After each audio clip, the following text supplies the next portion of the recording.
सावन सोमवार व्रत कथा। हिंदू धर्म में सावन का महीना बहुत पवित्र माना जाता है। इसे धर्मकर्म का माह भी कहा जाता है। सावन महीने का धार्मिक महत्व काफी ज्यादा है। 12 महीनों में से सावन का महीना विशेष पहचान रखता है। इस दौरान व्रत, दान व पूजा पाठ करना अति उत्तम माना जाता है व इससे कई गुना फल भी प्राप्त होता है। इस बार का सावन अपने आप में अनूठा होगा।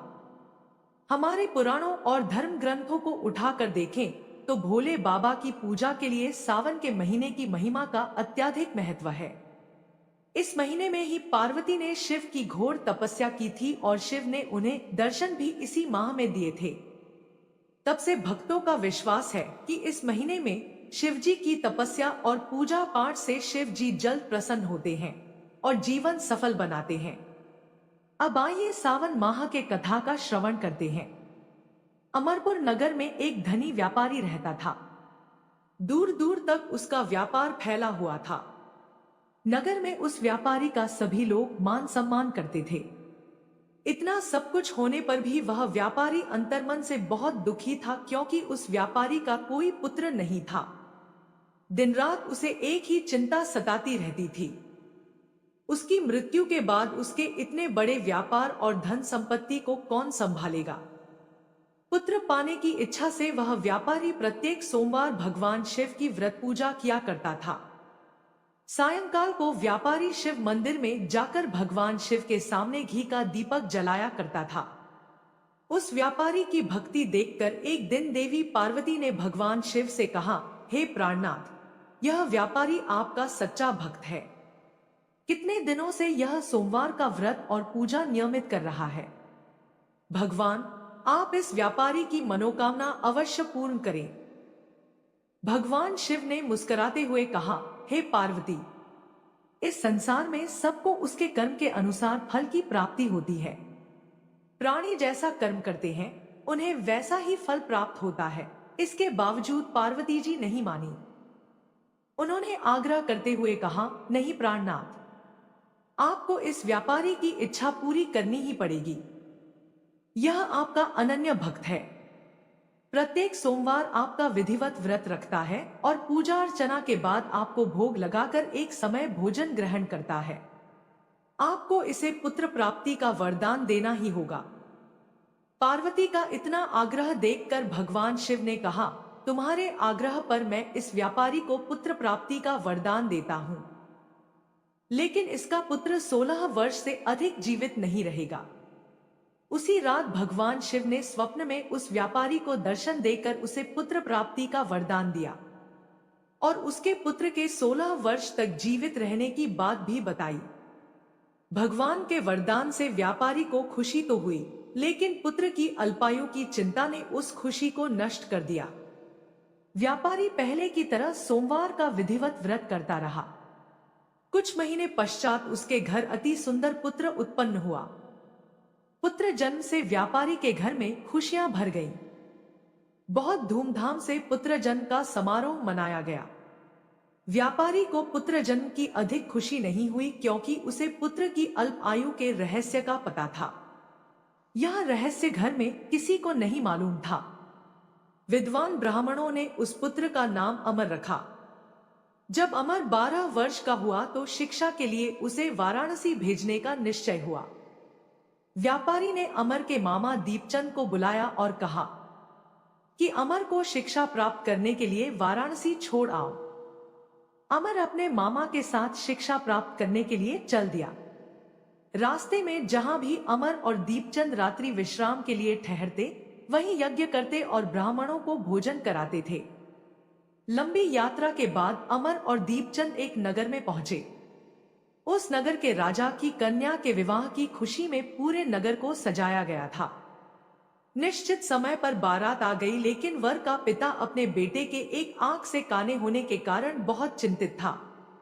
उसे इस बात का भय सता रहा था कि राजा को इस बात का पता चलने पर कहीं वह विवाह से इनकार न कर दे, इससे उसकी बदनामी होगी। वर के पिता ने अमर को देखा तो उसके मस्तिष्क में एक विचार आया। उसने सोचा, क्यों न इस लड़के को दूल्हा बनाकर राजकुमारी से विवाह करा दूं। विवाह के बाद इसको धन देकर विदा कर दूंगा और राजकुमारी को अपने नगर में ले जाऊंगा। वर के पिता ने इसी संबंध में अमर और दीपचंद से बात की। दीपचंद ने धन मिलने के लालच में वर के पिता की बात स्वीकार कर ली। अमर को दूल्हे के वस्त्र पहनाकर राजकुमारी चंद्रिका से विवाह करा दिया गया। राजा ने बहुत सा धन देकर राजकुमारी को विदा किया। अमर जब लौट रहा था तो सच नहीं छिपा सका और उसने राजकुमारी की ओढ़नी पर लिख दिया, राजकुमारी चंद्रिका, तुम्हारा विवाह तो मेरे साथ हुआ था, मैं तो वाराणसी में शिक्षा प्राप्त करने जा रहा हूं। अब तुम्हें जिस नवयुवक की पत्नी बनना पड़ेगा वह एक आंख से काना है। जब राजकुमारी ने अपनी ओढ़नी पर लिखा हुआ पढ़ा तो उसने काने लड़के के साथ जाने से इनकार कर दिया। राजा ने सब बातें जानकर राजकुमारी को महल में रख लिया। उधर अमर अपने मामा दीपचंद के साथ वाराणसी पहुंच गया। अमर ने गुरुकुल में पढ़ना शुरू कर दिया। जब अमर की आयु 16 वर्ष पूरी हुई तो उसने एक यज्ञ किया। यज्ञ की समाप्ति पर ब्राह्मणों को भोजन कराया और खूब अन्न वस्त्र दान किए। रात को अमर अपने शयन कक्ष में सो गया। शिव के वरदान के अनुसार शयनावस्था में ही अमर के प्राण पखेरु उड़ गए। सूर्योदय पर मामा अमर को मृत देखकर रोने पीटने लगा। आसपास के लोग भी एकत्र होकर दुख प्रकट करने लगे। मामा के रोने विलाप करने के स्वर समीप से गुजरते हुए भगवान शिव और माता पार्वती ने भी सुने। पार्वती जी ने भगवान से कहा, प्राणनाथ, मुझसे इसके रोने के स्वर सहन नहीं हो रहे, आप इस व्यक्ति के कष्ट अवश्य दूर करें। भगवान शिव ने पार्वती जी के साथ अदृश्य रूप में समीप जाकर अमर को देखा तो पार्वती जी से बोले, पार्वती, यह तो उसी व्यापारी का पुत्र है, मैंने इसे 16 वर्ष की आयु का वरदान दिया था, इसकी आयु तो पूरी हो गई। पार्वती जी ने फिर भगवान शिव से निवेदन किया, हे प्राणनाथ, आप इस लड़के को जीवित करें, नहीं तो इसके माता पिता पुत्र की मृत्यु के कारण रो रो कर अपने प्राणों का त्याग कर देंगे। इस लड़के का पिता तो आपका परम भक्त है, वर्षों से सोमवार का व्रत करते हुए आपको भोग लगा रहा है। पार्वती के आग्रह करने पर भगवान शिव ने उस लड़के को जीवित होने का वरदान दिया और कुछ ही पल में वह जीवित होकर उठ बैठा। शिक्षा समाप्त करके अमर मामा के साथ अपने नगर की ओर चल दिया। दोनों चलते हुए उसी नगर में पहुंचे जहां अमर का विवाह हुआ था। उस नगर में भी अमर ने यज्ञ का आयोजन किया। समीप से गुजरते हुए नगर के राजा ने यज्ञ का आयोजन देखा। राजा ने अमर को तुरंत पहचान लिया। यज्ञ समाप्त होने पर राजा अमर और उसके मामा को महल में ले गया और कुछ दिन उन्हें महल में रखकर बहुत सा धन वस्त्र देकर राजकुमारी के साथ विदा किया। रास्ते में सुरक्षा के लिए राजा ने बहुत से सैनिकों को भी साथ भेजा। दीपचंद ने नगर में पहुंचते ही एक दूत को घर भेजकर अपने आगमन की सूचना भेजी। अपने बेटे अमर के जीवित वापस लौटने की सूचना से व्यापारी बहुत प्रसन्न हुआ। व्यापारी ने अपनी पत्नी के साथ स्वयं को एक कमरे में बंद कर रखा था। भूखे प्यासे रहकर व्यापारी और उसकी पत्नी बेटे की प्रतीक्षा कर रहे थे। उन्होंने प्रतिज्ञा कर रखी थी कि यदि उन्हें अपने बेटे की मृत्यु का समाचार मिला तो दोनों अपने प्राण त्याग देंगे। व्यापारी अपनी पत्नी और मित्रों के साथ नगर के द्वार पर पहुंचा। अपने बेटे के विवाह का समाचार सुनकर पुत्रवधू राजकुमारी चंद्रिका को देखकर उसकी खुशी का ठिकाना न रहा।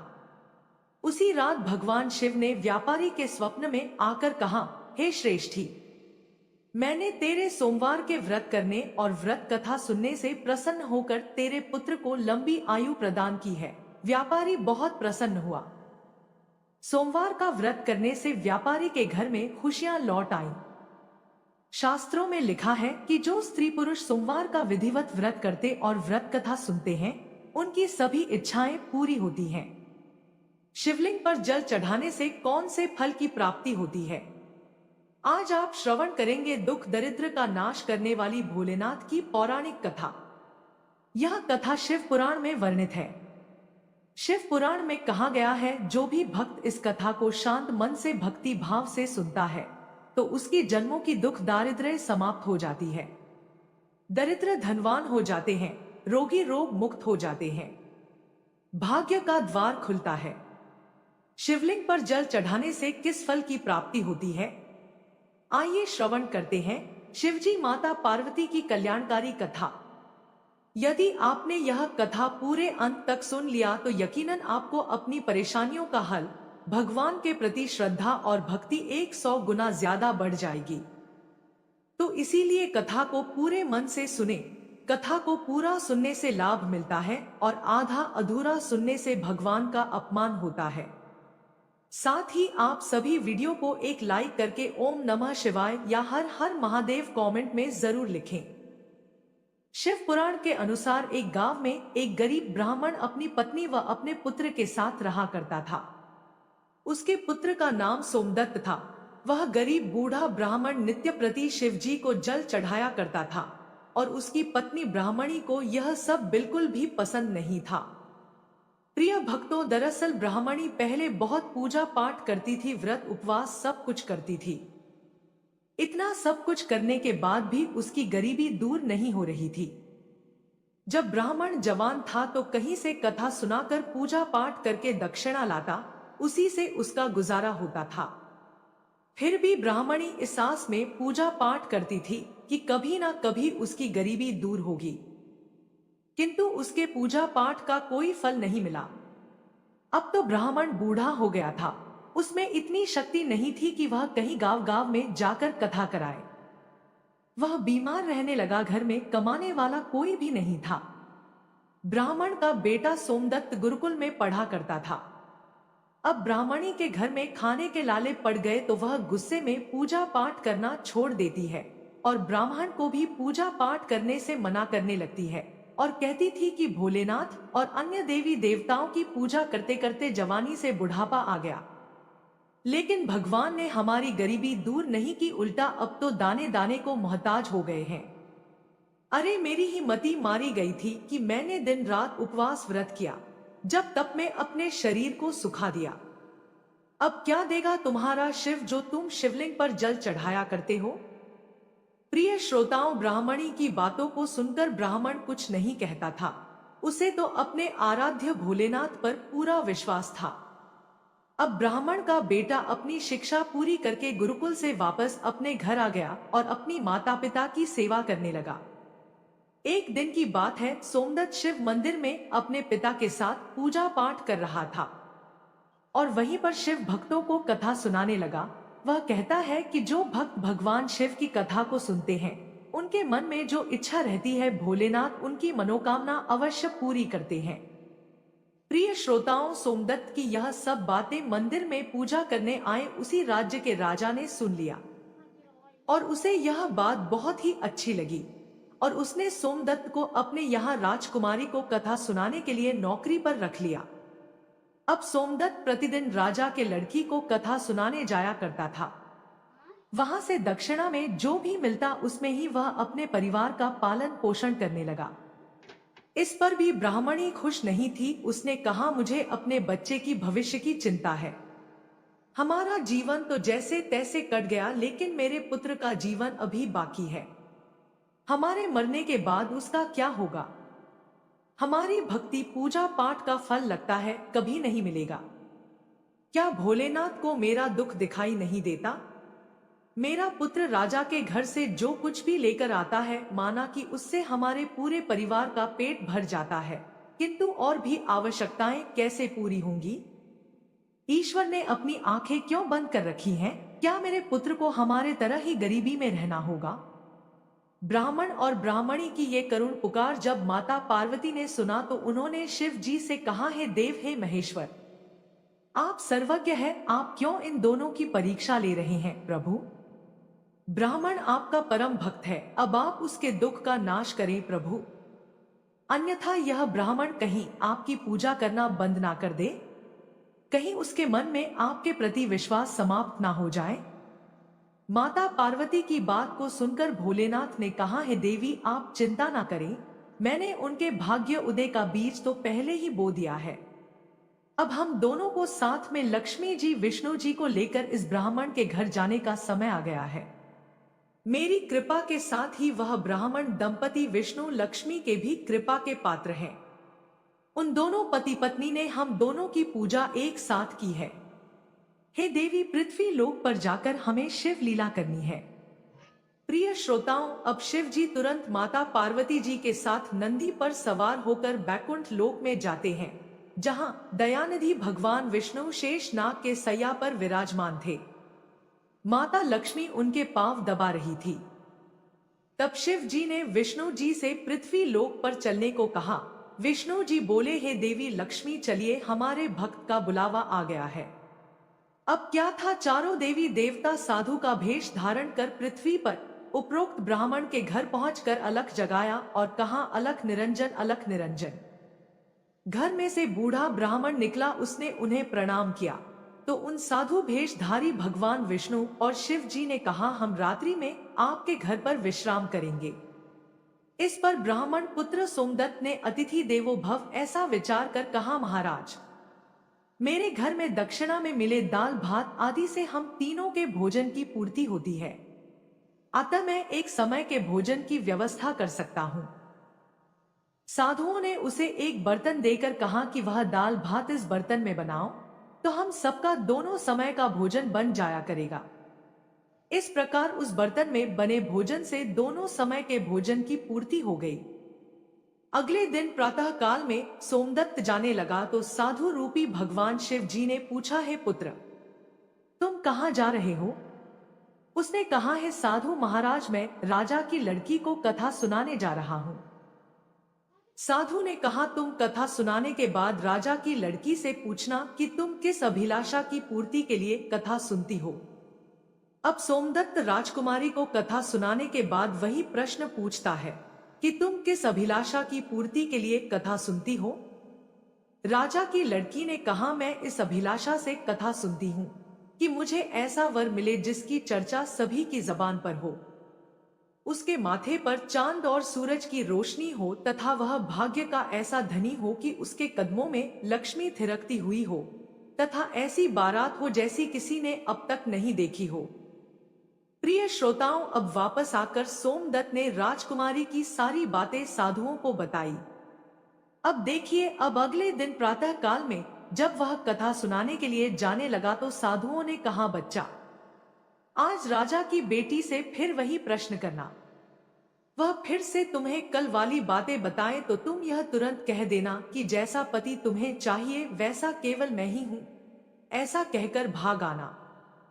सोमदत्त ने कहा, है साधु महाराज, कहाँ एक मैं गरीब ब्राह्मण जिसका घर उसकी दी हुई दक्षिणा पर चलता है, और कहाँ वह राजा की पुत्री। राजा मुझे और मेरे परिवार को मृत्यु दंड देकर मौत के घाट उतार देगा, अतः मैं ऐसा नहीं करूंगा। साधु ने कहा कि ठीक है, हम तुम्हें परिवार सहित अभिश्राप से भस्म किए देते हैं। सोमदत्त पहले ही उनके चमत्कार से डरा हुआ था। उसने सोचा कि राजा तो बाद में मृत्यु दंड देगा, यह तो अभी अपने श्राप से भस्म कर देंगे। अतः साधुओं को आश्वासन देकर कथा सुनाने के लिए चला गया।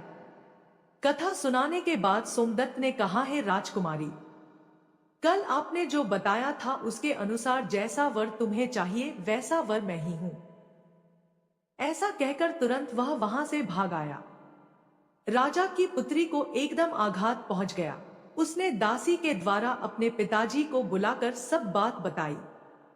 राजा ने आश्वासन दिया कि उस उदंड ब्राह्मण को उसकी सजा मिलेगी। राजा ने तुरंत अपने मंत्रियों से विचार विमर्श किया। एक वरिष्ठ मंत्री ने कहा, महाराज, उसने अपराध तो फांसी दिए जाने वाला किया है, परंतु वह एक ब्राह्मण है, उसे फांसी देने पर एक ब्राह्मण हत्या का पाप लगेगा। कुछ ऐसा किया जाए कि वह दंडित भी हो जाए और ब्राह्मण हत्या का पाप भी ना लगे। काफी विचार विमर्श करने के बाद तय हुआ कि शादी का निमंत्रण पत्र कुछ शर्तों के साथ भिजवाया जाए। राजा ने शर्तों वाला निमंत्रण पत्र लिखवा कर अपने नौकर के हाथ सोमदत्त के पिता के पास भिजवा दिया। उधर सोमदत्त ने घर पहुंचकर साधुओं को बताया कि आपके कहे अनुसार कहने पर राजकन्या बहुत क्रोधित हो गई। अब शीघ्र ही फांसी का संदेश पहुंचने वाला है। कुछ समय बाद नौकर निमंत्रण पत्र लेकर वहां पहुंच गया। साधुओं ने नौकर को सम्मान सहित बिठाकर सोमदत्त को निमंत्रण पत्र पढ़कर सुनाने को कहा। पत्र इस प्रकार था, अर्थात पत्र पर लिखा था, हे ब्राह्मण पुत्र, हमें तुम्हारा शादी का प्रस्ताव मंजूर है, परंतु साथ साथ हमारी कुछ शर्तें भी हैं। हमारे द्वारा सभी शर्तें पूरी करने पर हम अपनी कन्या का विवाह तुम्हारे साथ कर देंगे। शर्तें पूरी न होने पर तुम्हें परिवार सहित फांसी दे दी जाएगी। शर्त इस प्रकार से है, पहली शर्त, बारातियों के ठहरने वाले सभी बारात घर तथा बनाए गए सभी तंबू बारातियों से भरे होने चाहिए। कोई भी तंबू खाली नहीं रहना चाहिए। दूसरी शर्त, बाराती के आतिथ्य सत्कार में बनाई गई सभी खाद्य सामग्री उपयोग होनी चाहिए, कुछ भी बचना नहीं चाहिए। तीसरी शर्त, ऐसी अद्भुत बारात आनी चाहिए जिसकी प्रशंसा हर व्यक्ति के जबान पर हो। बारात आने पर यदि कोई भी शर्त अधूरी होगी तो बारात में आने वाले सभी बारातियों को फांसी दे दी जाएगी। पत्र पढ़कर सोमदत्त डर से कांपने लगा। साधुओं ने कहा, तुम डरो नहीं, नौकर को भोजन खिलाकर पत्र का उत्तर देकर विदा करो और पत्र में लिखो कि आप विवाह की तैयारी करें, हम फला दिन बारात लेकर आ रहे हैं। नौकर को भोजन में दाल भात परोसा गया। नौकर की थाली में चमत्कार से 36 प्रकार का भोजन बन गया। विदाई में साधुओं ने, जो कि साधु के वेश में भोलेनाथ और विष्णु जी थे, उस नौकर को मुट्ठी भर धूनी की राख पत्र देकर विदा किया। बाहर आकर नौकर ने देखा कि वह राख नहीं, हीरे मोती है। वह बहुत खुश हुआ। राजा ने सकारात्मक उत्तर प्राप्त होने पर विचार किया, हमारे साथ चलो, तुम किसी भी बात की चिंता मत करो, हम तुम्हारे साथ हैं। सोमदत्त ने भाग्य में जो लिखा है वही होगा, यही सोचकर तैयार होकर साधुओं के साथ चल दिया। भगवान शिव जी ने इस बारात में चलने के लिए सभी देवताओं को मनुष्य रूप में आमंत्रित कर दिया तथा भूत प्रेत व अनेक गणों को भी शादी में बुला लिया, जिसके कारण सभी बारात घर व लगाए गए सभी तंबू भर गए। इसके बाद भी कुछ बाराती बिना तंबू के रह गए। राजा के पास सूचना भिजवाई गई कि बारातियों के ठहरने का और प्रबंध कराया जाए। सूचना मिलने पर राजा ने विचार किया कि कहां से इतने बाराती आ गए हैं, चलकर देखना चाहिए। फिर क्या था, राजा तुरंत वहां पहुंचा। राजा को आया देखकर शिवजी ने शुक्र व शनि जी को बच्चे के रूप में बनाकर भूख के कारण रुला दिया। राजा ने 2 बच्चों को रोते हुए देखकर पूछा कि यह बच्चे क्यों रो रहे हैं। साधु बने शिवजी ने कहा, इन्हें भूख लगी है राजन। राजा ने उन बच्चों को खाना खिलाने के लिए भेज दिया। कुछ समय बाद राजा के कर्मचारी ने आकर बताया कि महाराज, वे दोनों बच्चे तो सारा का सारा खाना खा गए हैं और फिर भी भूख भूख चिल्ला रहे हैं। ऐसा सुनकर राजा बहुत परेशान हुआ। उसने अपना घमंड त्याग कर साधुओं के सामने नतमस्तक होकर कहा, महाराज, अब मेरी लाज आपके हाथ में है। साधुओं ने कहा, कोई बात नहीं, सब कुछ ठीक हो जाएगा। तुम घर जाकर बारात की अगवानी की तैयारी करो। राजा ने शहर को बहुत ही सुंदर ढंग से सजाया। जगह जगह झालरों से पूरा शहर एक दुल्हन की तरह सजाया गया। सोमदत्त भी विवाह की पोशाक में एक राजकुमार की तरह बहुत सुंदर दिखाई दे रहा था। शाम के समय उसे एक सुंदर रथ में बिठाया गया।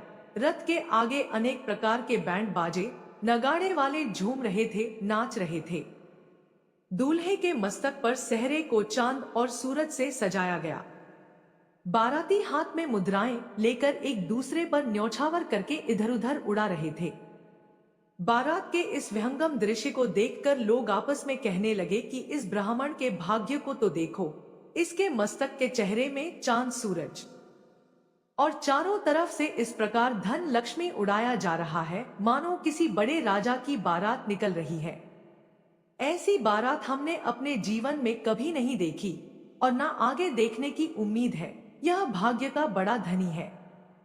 प्रजा के मुंह से इस प्रकार की बातों को सुनकर के माता पार्वती ने कहा, प्रभु, आप जिस पर कृपा करते हैं उसके लिए अन्न धन के भंडार खोल देते हैं।